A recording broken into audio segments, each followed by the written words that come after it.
I'm going to tell you a new and shocking revelation about Tom Cruise's sex life and perhaps why he can never leave Scientology. I got an email last week from a source who prefers to remain anonymous for obvious reasons, as they fear retaliation from Scientology. I think what's both interesting and scary is that this source sees me as one of the primary whistleblowers in Scientology. That's a strange feeling, a mix of pride because I put a lot of work into exposing all sorts of cults and extreme ideologies, and fear, sort of hope they don't come after me. It's a weird position to be in. I'm also concerned because these are anonymous sources that I've received, and I'm a journalist, so you need to take all of this with a healthy dose of skepticism. I spent days wondering whether to broadcast this and decided to do so with that very warning about my anonymous source. You guys decide what to take in and what to believe. I'm just a guy with a YouTube channel, and now I'm getting these kinds of emails and I'm not sure what to do with them. You guys let me know in the comments what you think of the veracity of these leaked documents and what you'd do in my position. Now, this particular email led to an old blog from a Scientologist whistleblower. It's no longer online, but with leaked documents from the auditing that goes on in Scientology, which, for those who don't know, is a kind of therapy that Scientology does on its apparently willing participants. It's done in theory to find out about your e-meter reading and your body thetans, which are like alien souls, and your past lives. These are all things that you're supposed to be talking about. But I have an inkling that, as in any cult, it's partly done for collateral, because everything you say in auditing is written down as a permanent record and can obviously be used against you if you ever leave Scientology. They do their fair game tactics and create websites about you if you leave and speak badly about Scientology. And this leads us to Tom Cruise and his much talked about auditing and the sexual secrets he revealed in his auditing.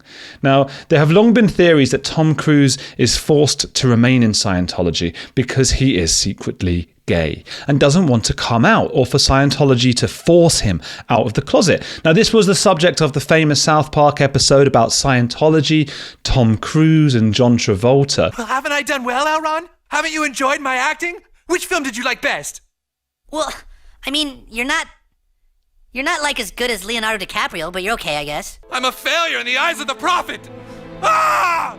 Hey, Dad! Tom Cruise won't come out of the closet! What? Mr. Cruise, come out of the closet. No. Now, would it really be a problem nowadays for a leading actor to come out as gay? I don't think so. But if the theory were true about Cruise, then that wouldn't really be the point. The point would be that he didn't want people knowing, and you can understand that. You know, many of us wouldn't want secrets or just private information about our sexuality let out into the world. However, what I'm about to tell you suggests that this theory about Tom Cruise being gay is utter nonsense.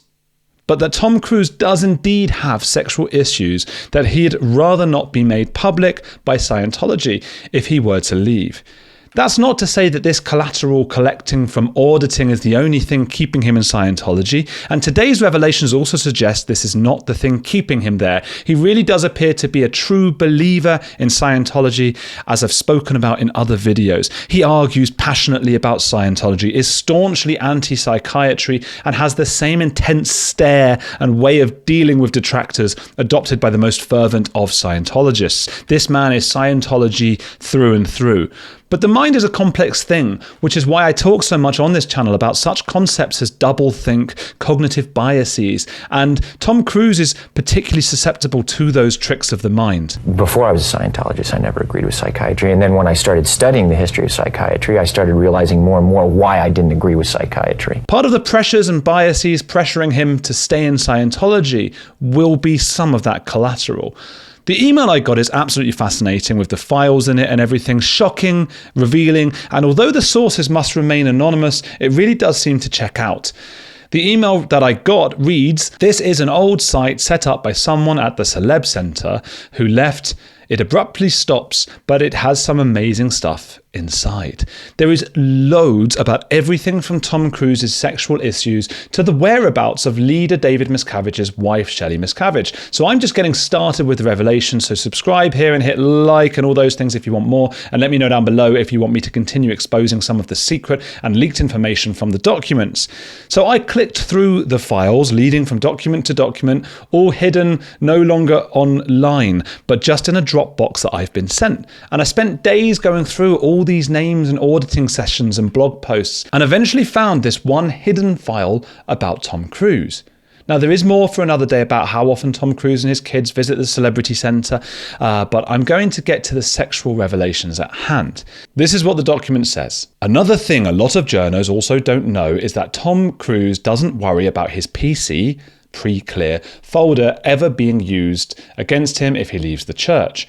The contents of his PC folders have been gossiped a lot about at CCI and HGB. The only auditors that are actually allowed to take Tom into session are RTC auditors who report directly to Mr. David Miscavige. And Miscavige is usually the CS over his case, even though Miscavige doesn't have the training to do anything as a CS. Miscavige would go around gossiping about Tom's insecurities and problems, which filtered down to other staff, and eventually everyone at CCI and HGB were gossiping about him. So what were the dirty little secrets in Tom's closet that they'd gossip about?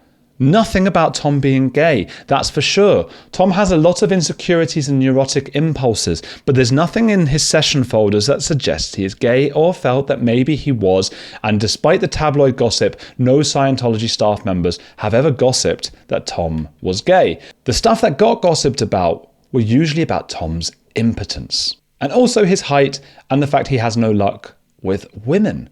We don't know why Miscavige used to gossip about Tom a lot, but that was really just the 90s when Miscavige kept complaining that Tom was being out ethics and how much he hated that Tom did Interview with a Vampire and that kind of crap. So it looks like the real juicy gossip they have around Tom Cruise was never that he was gay.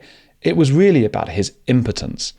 If you're wondering why this kind of tittle-tattle is relevant, if a private bit of information about Tom Cruise is relevant, do remember we are talking about potential collateral, keeping one of the world's most famous faces in the cult of Scientology, and of course attracting more people to it. If the very reason that he were staying in Scientology, or if any contributing factor towards him staying in Scientology had to do with his impotence or any other sexual matter, it makes it pretty damn relevant, because it makes Scientology pretty damn relevant.